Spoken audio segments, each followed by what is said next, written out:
Hello வணக்கம். நாம் எல்லாத்தையும் நம்ம க்ளீனாக வச்சுக்கிறோம், எல்லாம் ஆகுது.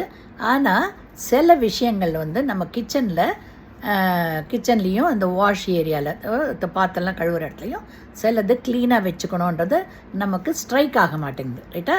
அது வழியாக நிறைய பாக்டீரியாஸு நம்ம ஃபுட் ஐட்டம்ஸ்லேயும் வர்றதுக்கு சான்சஸ் இருக்குது.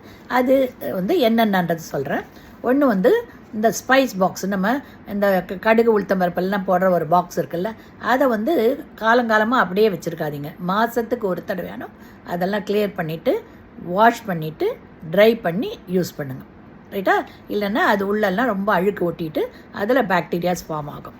அது மட்டும் இல்லாமல் இந்த சோப் பாட்டில், நம்ம இந்த வாஷ் ஏரியாவில் சோப் பாட்டில்ஸ் யூஸ் பண்ணுறோம் இல்லையா, பாத்திரம்லாம் கழுவுற இடத்துல, அந்த பாட்டிலில் இருக்க சோப்பை மற்றதுக்கு யூஸ் பண்ணுறோம்.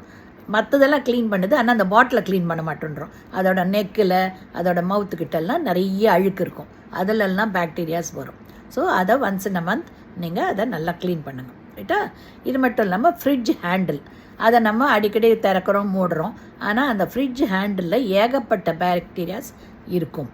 அதனால் அப்பப்போ ஒரு சின்ன வெட் கிளாத்தில் சோப் சொல்யூஷனை தானே வச்சு அதை மாதத்துக்கு ஒரு தடவையானோ இல்லை once in 15 days fridge handle clean பண்ணுங்கள், ரைட்டா? இது மட்டும் இல்லாமல் இந்த சாப்பிங் போர்டு, நம்ம காய்கறி வெட்டுறோம் இல்லையா, அது அதில் நிறைய பாக்டீரியாஸ் இருக்கும். ஏன்னா அது சரியாக க்ளீன் பண்ண மாட்டாங்க. அதனால் கூடிய வரைக்கும் வுட்டில் இருக்கிறத விட, வுட் அண்ட் பிளாஸ்டிக்கை விட மெட்டலில் வச்சுக்கோங்க, ஸ்டெயின்லெஸ் ஸ்டீலில். தட் இஸ் வெரி ஹைஜீனிக், ரைட்டா?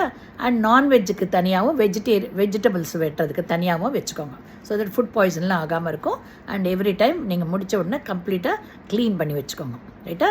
இது எவ்ரிடே நீங்கள் க்ளீன் பண்ணிக்கிறது பெட்டர், அந்த சாப்பிங் போர்டு.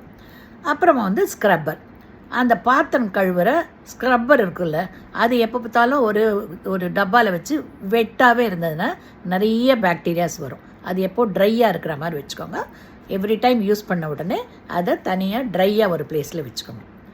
அதையும் அப்பப்போ வாஷ் பண்ணணும், அந்த ஸ்க்ரப்பரையும் நம்ம வாஷ் பண்ணணும். இல்லைன்னா அதில் இருக்க பாக்டீரியா நம்ம பாத்திரத்தில், தட்டில், டம்ளரில் எல்லாத்துலேயும் ஒட்டிக்கும், ரைட்டா?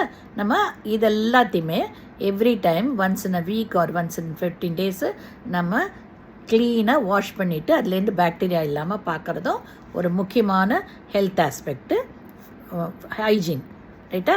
இதை எல்லாருமே அதை ஞாபகம் வச்சுக்கோங்க, ஓகேவா?